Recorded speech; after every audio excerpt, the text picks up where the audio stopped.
আমরা এখন ইন্টিগ্রেটরটা দেখবো প্র্যাকটিক্যালি কিভাবে হয়ে থাকে। বাট এটার আগে আমাদের আগে একটু কিছুটা বুঝতে হবে যে আসলে থিওরিতে কিভাবে একটা ইন্টিগ্রেটর কাজ করে থাকে।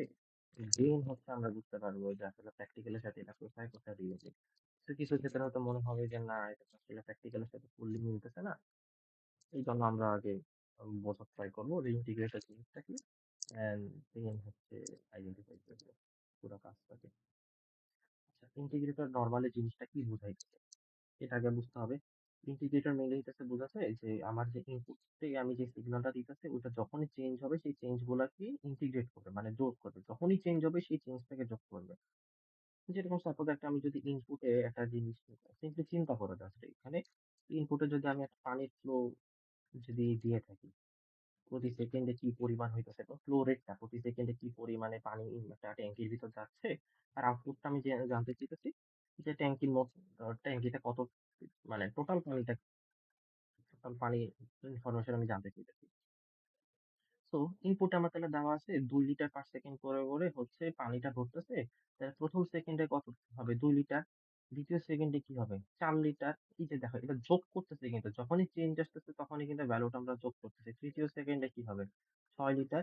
এই জিনিসটা হইতেছে অ্যাকুমুলেট করা। অ্যাকুমুলেট করা মানে যোগ করা। প্রতি সেকেন্ড মানে যখনই ইনপুটে চেঞ্জ আসবে সেই চেঞ্জ গুলোকে যোগ করাটাই হইতেছে ইন্টিগ্রেটরের কাজ করা। ঠিক আছে? এখন ইন্টিগ্রেটর একটা নরমাল সার্কিট আমরা যদি জেনে থাকি, তাহলে কি হবে যে এখানে যাব, এখানে যাব, এখানে যাব, এখানে মাইনাস হবে, এটা প্লাস হবে, আর এখানে একটা V1 সোর্স থাকলো, এটা হইতেছে R1 বা RB, এটা হইতেছে ক্যাপাসিটর VL, এটা গ্রাউন্ডের সাথে connected হবে। এটা C, এটা R আমি যদি ধরে থাকি, এটা একটা নরমাল একটা ইন্টিগ্রেটরের সার্কিট হয়ে থাকবে। আর এটার ইন্টিগ্রেটরের যদি সার্কিট হয় তাহলে এটার যদি ভি আউট এর সূত্র অনেকগুলো আছে, সবগুলো আমরা ইউজও করবো না, কারণ প্র্যাকটিক্যালি যদি আমি বলে যাই, যদি মনে করো একটা সিমুলেশনে আমরা যে ইন্টিগ্রেটর সার্কিট দেখছি এটা, এখন এটা ঠিক আছে, সব দিক দিয়ে ঠিক আছে, কিন্তু এটা যখন ম্যানুয়ালি করতে যাবে এটা কিন্তু আসলে ক্যালকুলেট করা আমাদের পক্ষে পসিবল হবে না। কেন? লাইক তুমি নিজে চিন্তা করো, মাইনাস আর টি আসতেছে, আমি সাইনকে যদি ইন্টিগ্রেট করে থাকি মাইনাস কস টি আসতেছে, ultimately cos t divided by RT। তাইলে এই V out কে ক্যালকুলেট করার জন্য cos t এর ভ্যালু লাগবে, মানে t এর ভ্যালুটা আমার লাগবে, মানে টাইমের ভ্যালুটা। মনে করো একটা গ্রাফ আছে, এখানে t এর ভ্যালু কত, এখানে t এর ভ্যালু কত, এখানে t এর ভ্যালু কত, এই প্রত্যেকটা t এর ভ্যালু আমার লাগবে যতগুলো ভাগ করতেছে। এটাতে স্মল টি, এটা ক্যাপিটাল টি না যে আমার ফ্রিকোয়েন্সি টোটাল আছে, ফ্রিকোয়েন্সিকে 1 বাই ফ্রিকোয়েন্সি করলে আমি ক্যাপিটাল টি পেয়ে যাব। এটা তো আর অ্যাপ্লাই করতে পারবে না, এটা তো তোমার টোটাল পর্যায়কালটা। আর আমার লাগতেছে এখানে স্মল টি, মানে স্পেসিফিক টাইম বরাবর কতটুকু যাচ্ছে। এটি তো স্বাভাবিকভাবে আমার পক্ষে ক্যালকুলেট করা পসিবল না, এটা যদি কোশ্চেনও যদি না দেওয়া থাকে। আর এখানে যেহেতু সিমুলেশন করতেছি, তো এটা ঠিক আছে, বাট হয়তো অ্যাপ্লিকেবল করাটা টাফ হয়ে যাবে। এই ব্যতীত যদি আমরা আরো যদি গেইনের সূত্র যদি দেখে থাকি, ভি আউট ছিল ডিভাইডেড বাই ভি ইন ছিল, তখন হচ্ছে গেইনের ক্ষেত্রে আবার মাইনাস এক্সটি বাই আর ছিল। এই এক্সটি বাই আর, এক্সটি হইতেছে এই যে ক্যাপাসিটরটা যে ইম্পিডেন্সটা আছে সেই ইম্পিডেন্সটাকে মিন করতেছে মেইনলি। আর সেটাকে যদি আমরা আরেকটু ভেঙে যদি লিখি, এটা হচ্ছে 2 পাই আর সি এফ, এটা হইতেছে মাইনাস অবশ্যই। এটা নর্মালি হইতেছে আমার যে গেইনের সূত্রটা, এটাই আমরা মোটামুটি সব জায়গাতে ব্যবহার করার ট্রাই করবো। ভি আউটটা যদি ক্যালকুলেট করার লাগে, আর অনেক সূত্র আছে। তারপর আরেকটা ভি আউটের সূত্র আছে, এটা হইতেছে আমরা লো পাস ফিল্টার এর ইন্টিগ্রেটর সেম, তো ওইখান থেকে আমরা দেখছি এখানে 1/√এর ভিতর থাকবে 1 F by F C whole square. F C মানেটা কি? এফ সি হচ্ছে কাট অফ ফ্রিকোয়েন্সি, এটারও সূত্র হইতেছে 1/2 আর সি, এটা হচ্ছে কাট অফ ফ্রিকোয়েন্সি সূত্র। এটা নরমালি আমি ট্রাই করবো এই সূত্রটা বের করার জন্য, কারণ আমি কাট অফ ফ্রিকোয়েন্সি এই কোশ্চেন থেকে বের করতে পারবো। ফ্রিকোয়েন্সি আমি হইতেছে বিভিন্ন frequency, 1 hertz, 2 hertz, 3 hertz, 4 hertz, 5 hertz, 100, 150, 200, এভাবে বিভিন্ন ফ্রিকোয়েন্সি দিয়ে দিয়ে টেস্ট করতে পারবো। টেস্ট করে আমি ভি ইনপুটটা আমি যা দিই সেটাই ভোল্টেজ, আউটপুট তাহলে আমি এখান থেকে বের করতে পারবো। আচ্ছা, প্র্যাকটিক্যাল করতে গেলে দেখা যাবে। নরমালি এখন আমি যদি চিন্তা করে থাকি আমার গ্রাফ গুলো হয় কি কেমন, এখন আমি যদি ইনপুটে সাইনের গ্রাফ যদি দিয়ে থাকি, এই এমন যদি দিয়ে থাকি, তাহলে আউটপুটে সেটা কেমন দেখাবে? আউটপুটে তখন এটা ফজের মতন দেখাবে। স্বাভাবিক, আমি যখন ইনপুটে সাইন গ্রাফ ছিল এখানে, আমার আউটপুটটা কজে কনভার্ট হয়ে যাইতেছে। তাইলে এটা অবশ্যই এখানে আউটপুটটা কজ আসার কথা। ইনপুটে যদি আপনি মনে করেন স্কয়ার বা গার দিই মানে পালস আকারে যদি দিই, তাহলে আউটপুটে সেটা কেমন হবে? তখন এটা হইতাছে এখন জিগজ্যাগ আকারে আসবে। মানে শার্পনেস চলে আসবে তখন। কারণ বলতেছি, যখন এই যে এই পর্যন্ত গেলাম সমান এখানে যেয়ে কিন্তু আমার চেঞ্জ আসতেছে। আবার সেম থাকতেছে এখানে যা চেঞ্জ হইতেছে। এই পিকটাকে সে একদম যোগ করতেছে, accumulate করতেছে। এই যোগের ফলটা আস্তে, আস্তে এভাবে বাড়তেছে। আবার নিচেরটার জন্য বাড়তেছে, আবার উপরটার জন্য বাড়তেছে। এজন্য এখানে শার্পনেসটা ক্রিয়েট হয়ে থাকে। আচ্ছা। এখন উম নরমালি যখন থিওরিতে একটু এক্সপ্লেইন করছিলাম দরকারের ভিডিওটা থেকেও যে একটা ক্যাপাসিটরে তো ইম্পিডেন্স আছে। এই ইম্পিডেন্সটার ফলে নরমালি যখন আমরা যতটুকু ক্যালকুলেট করে যেমন গ্রাফ হওয়ার কথা ঐরকম আসে না। যার কারণ হইতেছে ইম্পিডেন্সটার জন্য। তাই? এখন আমি তো ইম্পিডেন্স আ কমাইতেও পারবো না, বাড়াইতেও পারবো না। যেটা আছে সেটা নিয়ে কাজ করতে হবে। বাট যদি সার্কিটটাকে যদি একটু মডিফাই করা যায় যে এই ইম্পিডেন্সটাকে ওভারকাম করার, তখন কিন্তু আমরা একটা মডিফাইড সার্কিট হিসেবে এটা দেখতে পারি। এখানে গার্ড থাকতেছে, এখানে ক্যাপাসিটর থাকতেছে, যা আছে থাকতেছে। এর প্যারালালি এটাতে একটা ফিডব্যাক রেজিস্টার আমরা কানেক্ট করে দিই। এটা হইতাছে ভি আউট আসতেছে, এখানে সি আসতেছে, হ্যাঁ, আর এফ আসতেছে, আর এখানে ভি বা বি ইনপুট যেটা। কারেন্ট যদি আমি কানেক্ট করতেছি, যখনই আর এফ কানেক্ট করবে সেই সময় আমাকে অবশ্যই একটা লিমিটেশন আমি যেহেতু দিয়ে দিছি, তাহলে আমার এখানে কাট ফ্রিকোয়েন্সি চলে আসবে। কাট ফ্রিকোয়েন্সি আগে তো সূত্র দিছি 1/2। মানে আসলে এই মডিফাইটা করার কারণ হইতেছে যদি আচ্ছা, এই গেইনের সূত্র থেকে আমরা একটা জিনিস দেখতে পাচ্ছি গেইন হইতেছে তোমার ওয়ান বাই ফ্রিকোয়েন্সির একটা সমীকরণ আমি এখান থেকে পাচ্ছি যে ওয়ান বাই ফ্রিকোয়েন্সি। এখন তাহলে তো কি হইতেছে যখন আমার ফ্রিকোয়েন্সি একদম জিরো থাকবে এই যে জিরোতে তখন আমার গেইন হবে ম্যাক্সিমাম আস্তে আস্তে এটা কমতে থাকবে এরকম ব্যস্তানুপাতিক একটা গ্রাফ আসবে। কিন্তু তখন আমার জিনিসটা এমন হয়ে গেল না ফ্রিকোয়েন্সি যখন জিরো গেইন তখন আমার ইনফাইনাইট লেভেলে চলে যেতেছে। এটা কি আদৌ পসিবল? পসিবল না। যার জন্য এখানে আমার একটা লিমিটেশন ক্রিয়েট করা উচিত না যে একটা নির্দিষ্ট ফ্রিকোয়েন্সি পর্যন্ত সেম থাকবে এরপর থেকে ইন্টিগ্রেটর হিসেবে কাজ করবে। এটা কাজ করবে যদি আমি যে উপরে যে আরেকটা যদি কানেক্ট করে থাকি ফিডব্যাক তখন জিনিস হইতেছে আমার ফ্রিকোয়েন্সি ঠিক আছে বাড়াচ্ছি গেইন আমার একটা জায়গাতে 20 dB তে এই যে স্টেবল আছে তারপর আস্তে আস্তে কমা শুরু করে দিই এই পয়েন্টটা হইতেছে আমার সেই কাট অফ ফ্রিকোয়েন্সি। মানে যদি আমার ফ্রিকোয়েন্সি এর থেকে কম দিই তাহলে আমার কি হইতেছে নর্মাল এমপ্লিফায়ারের মতন কাজ করবে। নর্মাল এমপ্লিফায়ারের মতন কাজ করবে। আর যদি কাট অফ থেকে যদি বেশি ফ্রিকোয়েন্সি দিয়ে থাকি তখন সেটা ইন্টিগ্রেটরের মতো কাজ করবে। এই যে না এখন এই যে সমানটা সিমুলেশনে তো এইসব গ্রাফ গুলা নরমালি আমরা জেনারেট করে দেখতেই পারবো ওটা কোনো অসুবিধা না কিন্তু আমি যদি এই গ্রাফটা যদি দেখতে চাই তাহলে আমি এটা কিভাবে জেনারেট করবো? মেইনলি এটাই আমাদের চ্যালেঞ্জিং বিষয়টা। এই একটা ফ্রিকোয়েন্সি আছে এই একটা কানাতে গেইন এই জিনিসটাকে আমি অ্যাপ্লিকেবল করার জন্য আমাকে এখানে বিভিন্ন ফ্রিকোয়েন্সির মান ধরে ধরে কাজ করতে হবে। বিভিন্ন ফ্রিকোয়েন্সি আমি বসাবো এখানে বসাইলে দেখবো কেমন গেইন আসতেছে এখানে বসাইলে দেখবো কেমন গেইন আসতেছে। এখানে মনে করো একটা ফ্রিকোয়েন্সি এই ফ্রিকোয়েন্সি আমি বসালে দেখবো আমার গেইন কেমন আসছে এটার পর দেখবো এটার পর দেখবো এরকম করে অনেকগুলো ফ্রিকোয়েন্সি সব যদি এতগুলো ফ্রিকোয়েন্সি ধরে ধরে দেখবো যে এইরকম কোনো সিমিলার গ্রাফ কি আমরা পাই কিনা তাইলে বুঝতে পারবো যে না এটা একটা পারফেক্ট ইন্টিগ্রেটর হিসেবে যতটা পিকনেস থাকবে বা যতটা স্পাইক থাকবে তাহলে বুঝবো যে ইন্টিগ্রেটর ঠিক মতন কাজ করতেছে বাট একটু মডিফাই করা দরকার আমরা জাস্ট এই ভ্যালু গুলো চেক করার মাধ্যমে বুঝে যাবো সিমুলেশন করার সময় একটা দেখবো অনেক এই ব্যতীত এখানে আর দেখানোর মতো কিছু নাই থিওরি যতটুকু দরকার ছিল ততটুকু বলছি এখন একটা সিমুলেশন একটা প্রোটিনস বানাই।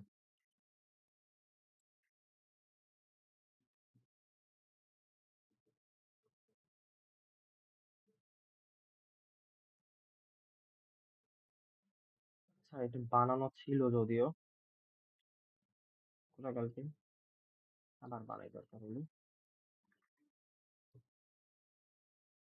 আমরা রাফলি এটা ট্রাই করবো যে এখান থেকে সিমুলেশন থেকে ভোল্টেজটা বের করার জন্য আমি দরকার হলে এই সূত্রটা ব্যবহার করবো এখান থেকে এটা ভ্যালু গুলা নোন তো জানা ইজি হয়ে যাবে গেইনটারও সূত্র আমার লাগে বাট এই সূত্রটা আমরা একটু কম ইউজ করা ট্রাই করব এটা কম ইউজ করব কারণ এখানে আমাদের টি এর কাহিনী আছে তো আমরা মেনলি এটাই ব্যবহার করবো বেশি আর এটা ব্যবহার করবো বেশি এই দুইটা তাহলে একটা নতুন পেজে যাই এই সিমুলেশনটা ড্র করি তাইলে বোঝা যাবে এটা আমার কাছে ভদ্রলোক একটাকে নিয়ে আসলাম তারপর এটাতে ক্যাপাসিটর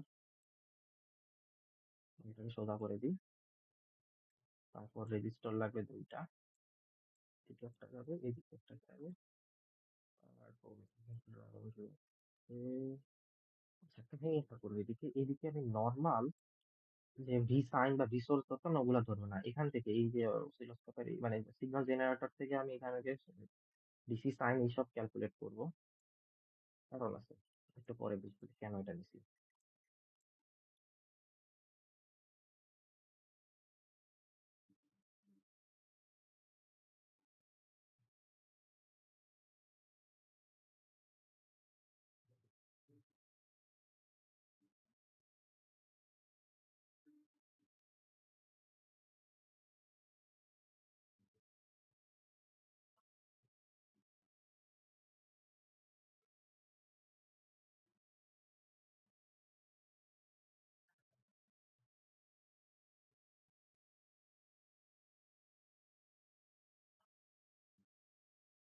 গ্রাউন্ড এখান থেকে জাস্ট কানেক্ট করে দিতেছি, আর হইতেছে একটা সোর্স তার কাছে স্যাচুরেশনের জন্য।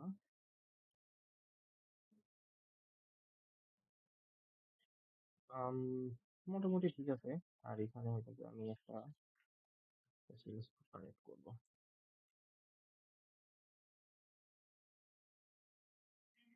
এটা হচ্ছে সেই ইনপুট গ্রাফটাকে আইডেন্টিফাই করার জন্য, আর এটা আউটপুটটাকে দেখার জন্য। স্যাচুরেশন আমি 50-এর কাছাকাছি ধরি, আগে যেমন করতাম, পরে চেঞ্জ করার জন্য এটা -50 দিলাম।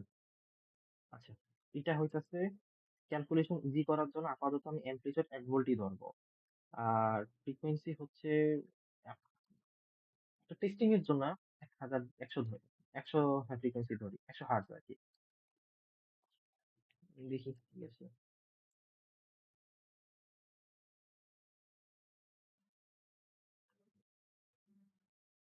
খুবই কম, কিন্তু কেন আসবে।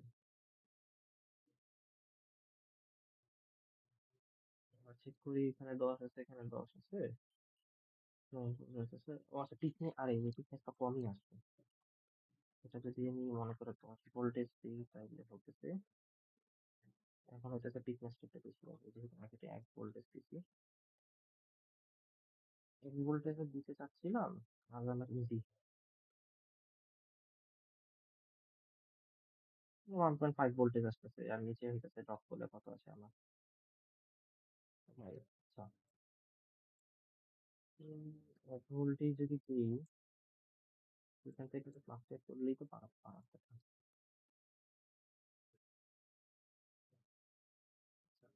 এখান থেকে আমার আউটপুটে আমি বি পাচ্ছি আনুমানিক 155 মিলিভোল্ট বা 57 মিলিভোল্টের কাছাকাছি, সেম কাছাকাছি। এখন জাস্ট দেখবো যে আমাদের যে ইকুয়েশনটা বের করছিলাম সেখান থেকে কি আমরা আসলে পাচ্ছি কিনা।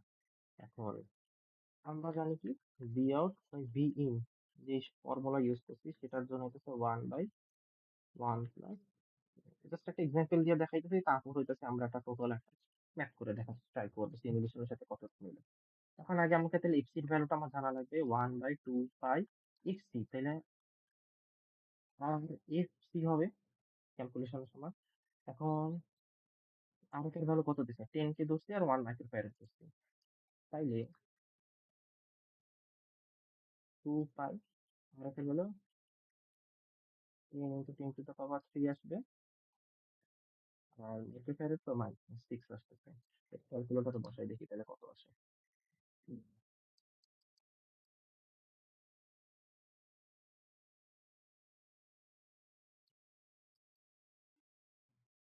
আচ্ছা, এটার জন্য আমার আসতেছে 15.915 হার্জ আসতেছে, এটা হইতেছে আমার এফসির ভ্যালুটা। ঠিক আছে, আর ফ্রিকোয়েন্সি এফ, এটা আমি সিমুলেশনে কিন্তু 100 ধরছিলাম, আর বি ইন কিন্তু আমি 1 ভোল্টই ধরছিলাম, তাই যে উপরে জাস্ট পাঠিয়ে দিলাম আর কিছু না। এটা হইতেছে আমি 100 ধরছিলাম, আর এটা 15.915। দেখি কাছাকাছি ভ্যালু আসার চান্সেস বেশি, কাছাকাছি একদম হুবহু মিলবে না, কারণ কাছাকাছি আসবে, কারণ সিমুলেশনের ক্ষেত্রে তো এটা কস্টির কাহিনী আছে, তো এখানে তো আমি কস্টে মানে বাদ দিয়ে কাজ করতেছি।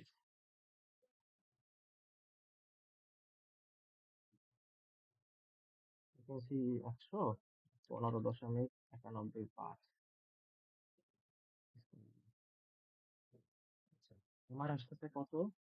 ১৫৭১ ভোল্টেজ, মিলি ভোল্টে যদি চিন্তা করে ১৫৭ মিলি ভোল্ট মানে সামথিং এরকম আমার ভি আউট আসার কথা। ভি আউট এমনই আসার কথা। যখন সিমুলেশন আমরা রান করব তখন কিন্তু ভি আউট ১০৭ ও হ্যাঁ, এই যে মিলছে। একদম সুপার পারফেক্ট মিলে গেছে। এটা নিচে নিলে হয়তো কাছাকাছি এরকম ভোল্টেজ আছে। আল্টিমেটলি বুঝতে পারছো যে এইভাবে আমি একটা আউটপুট ভোল্টেজটাকে ক্যালকুলেট করতে পারি। আচ্ছা, তাহলে এখন আমি দেখতে পারতেছি যে ইনপুটে আমি সাইন গ্রাফ দিছি। এটাও একটু সুন্দর করি। ইনপুটে আমি সাইন গ্রাফ দিছি, আউটপুটে কজ আসতেছে কিনা। জাস্ট একটা ম্যাথ করে দেখাইছি। এখন আমি জাস্ট একটু এই গ্রাফগুলো টেস্ট করে দেখি ইনপুটে আমি যদি সাইন দিই তাহলে আমার আউটপুটে কজ আসতেছে কিনা। আচ্ছা, এটা হয়তো ওইভাবে এত পারফেক্টলি করা যায় না, বাট একটু ট্রাই করবো আমি।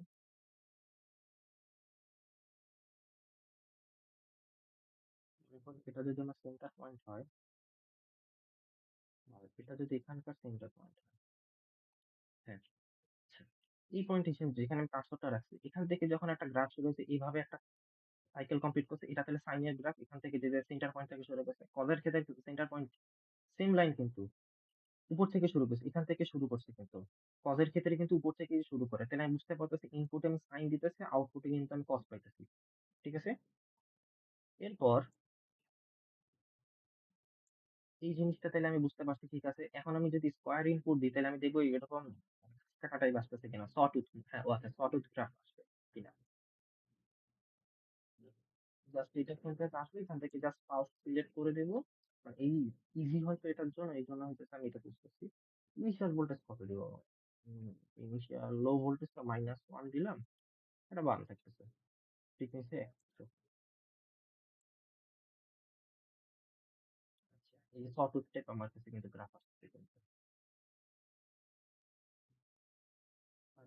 ভ্যালু কিছু চেঞ্জ করছিলাম নাকি? আচ্ছা,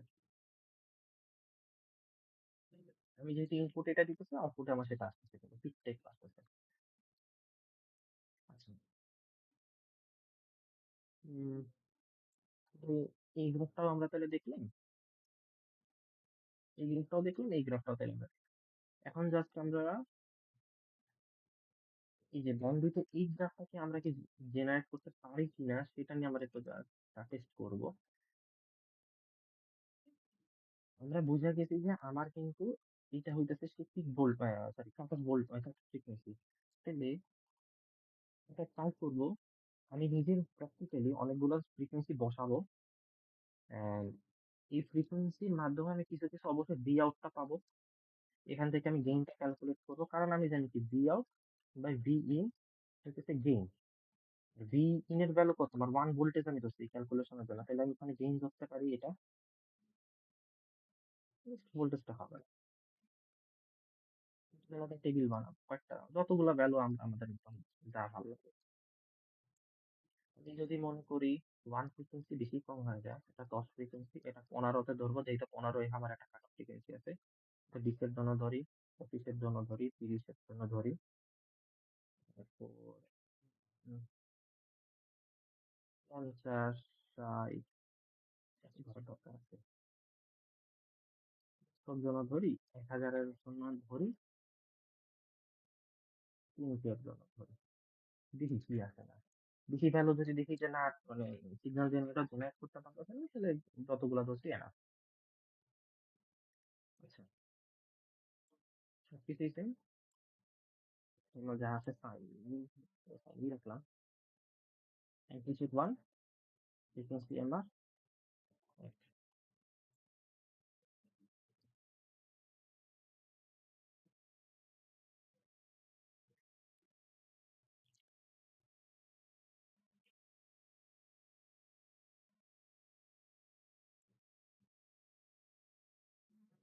ভোল্টেজ আমার আসতেছে, ভোল্টেজ আমার কত? ফ্রিকোয়েন্সি গেইন আমার 1 হবে, 1 ভোল্ট আসবে, আর এখানে কিন্তু কোনো একক আসবে না। ফ্রিকোয়েন্সি যদি 10 দিই তাহলে কি আসবে?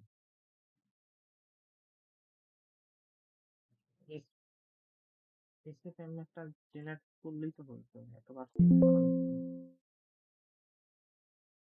লো পাস বা হাই পাসের ভিতরে দেখাবো, এখন চেঞ্জ করবো না। 10 ফ্রিকোয়েন্সি দিছি।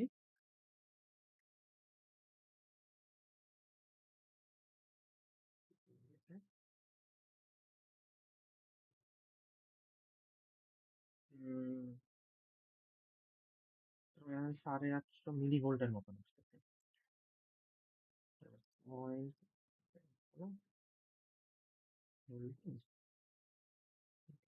এবং সব ভোল্টে আমি ক্যালকুলেট করতেছি যে এইটা।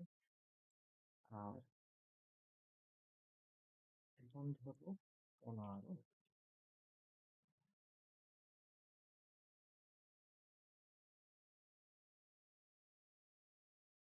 125, এই যে 25, 25, জি, মিনিটের জন্য। হুম,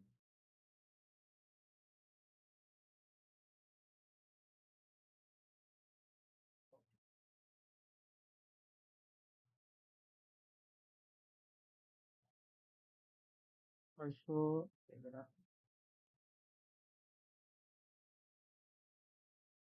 612.5, 612 তো।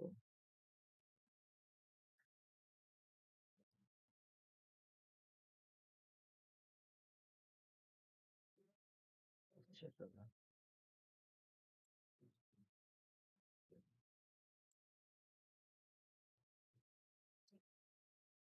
হুম, এটার জন্য আমার আসতেছে 537.5, 537 তো।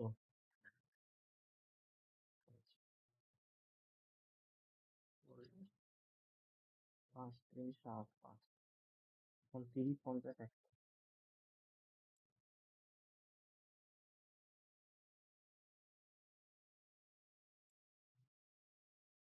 যদি নিতে পারেন গ্রাফটাতে ক্যালকুলেট আসে, 462.5, 462.5, 462.5, চার্জ, চার্জ,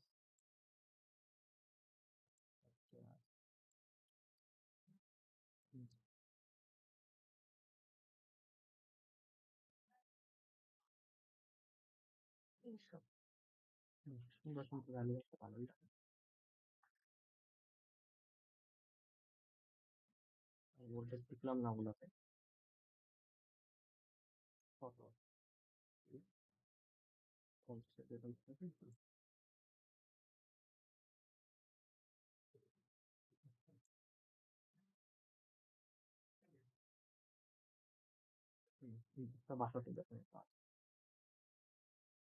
কেনা যায় না?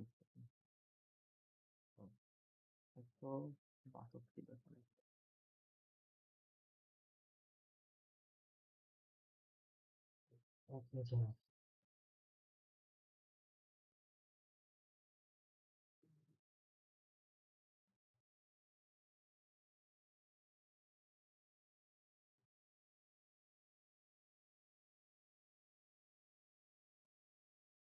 আচ্ছা, 18.5, ভোল্টেজ অনেক কমে গেছে। ফ্রিকুয়েন্সি বাড়তেছে, গেইন কমতেছে আর কি। 18.5,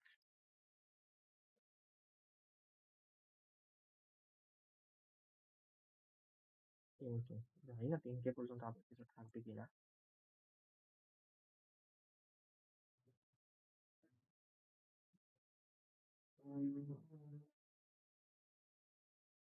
দেখছি আমি আর জুম করতে পারবো না, লিমিটেড সেট করা নেই।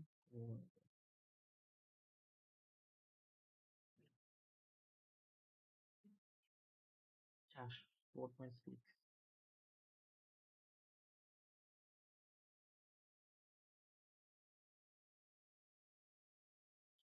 4.6 না, 12.6, 10.6,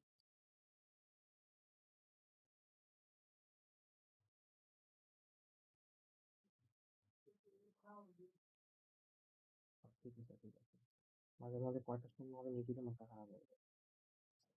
এরকম সুন্দর একটা ছোট্ট একটা গ্রাফ আমরা পাইছি। এখন একটা প্লট করতে হবে। যদি প্লট করে যদি আমরা দেখি যে এই টাইপের কোনো গ্রাফ বা এইরকম সিমিলার কোনো গ্রাফ আসতেছে কিনা, তাহলে আমরা আসলে ক্লারিফাই করতে পারবো যে ইন্টিগ্রেটর কেমন। তার জন্য দেখি বিভিন্ন ধরনের প্লটিং ট্রাই করছিলাম, পছন্দ হয় না হবে ছবি তুলে।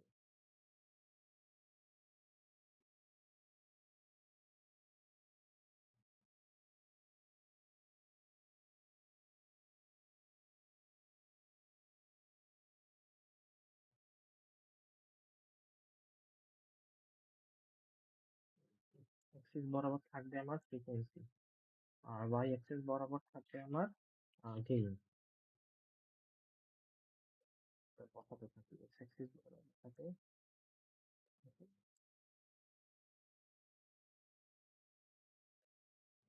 এরপর হচ্ছে ডলার বি সি তিরিশ 50 100 1000 10,000 1,000। এখন হচ্ছে 10-এর জন্য আসতেছে 0.850।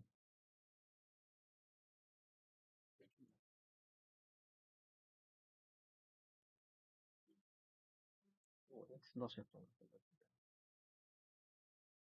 আচ্ছা, এটা এরিয়া কাট না, এটা তো স্ক্যাটার, আসলে এরিয়া কাট। আচ্ছা, একদম পারফেক্ট। এখন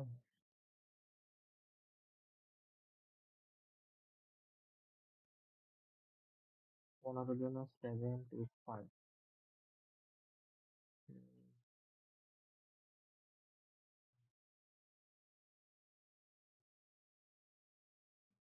20-এর জন্য 6125। 25-এর জন্য 0.5375। 0.4625। তারপর 0.00। তারপর 100 জন্য 0.1935। 0.0145। 0.0046। এটা তো খুবই একদম ডাউন হয়ে গেছে, ভালো কথা। কিন্তু আমার এখন দরকার কি বলে এরিয়া কার্ড। কিন্তু আমি পজ করে একটু যে এখানে এরিয়া কার্ড পাওয়া যায় কিনা। আচ্ছা, যে ভ্যালু গুলো ছিল, মানে এই ভ্যালু গুলো ছিল সর্বপ্রথমে। পরে বিভিন্ন প্লট গুলো ট্রাই করছি, বাট সুন্দর করে পাইনি। পরে জেমিনি দিয়ে একটা ট্রাই করছি, যে এটা পারফেক্ট মতন ভালো লাগছে। বাট যদি পাই আরো কোনো প্লটের করার মতন কিছু, ওগুলো দিব মানে পরে বুঝাই। এখান থেকে এই পয়েন্ট পর্যন্ত নামতেছে না, এটা আস্তে আস্তে কিন্তু করে নেমে যাচ্ছে। নেমে যাওয়ার মানেটা কি, তোমার হইতাছে যে যেহেতু ফ্রিকোয়েন্সি বাড়তেছে, ফ্রিকোয়েন্সি বাড়ার ফলে কিন্তু বাড়ার ফলে কিন্তু আস্তে আস্তে কিন্তু আমার গেইনের পরিমাণটা কিন্তু কমে আসতেছে কিন্তু। একটা মোমেন্টে কিন্তু একদম পুরো ড্রপ হইতেছে। এই যে এতটুকু এরিয়াটা বলা যেতে পারে যেটা আমার ব্যান্ডউইথের মতো কাজ করতেছে, এখানে মনে করো একটা নরমাল ইন্টিগ্রেটরের নরমাল অ্যাম্প্লিফায়ারের মতো রিয়াক্ট করে থাকবে।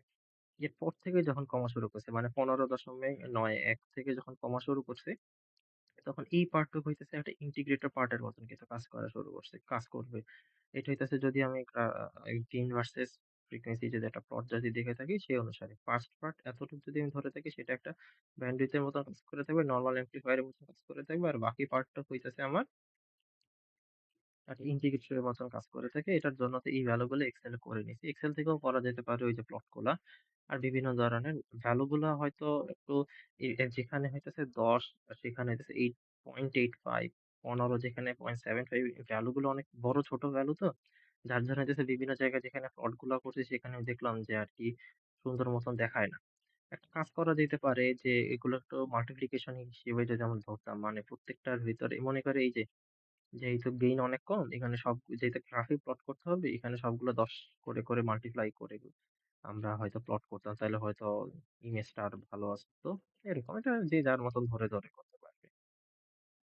এটাই।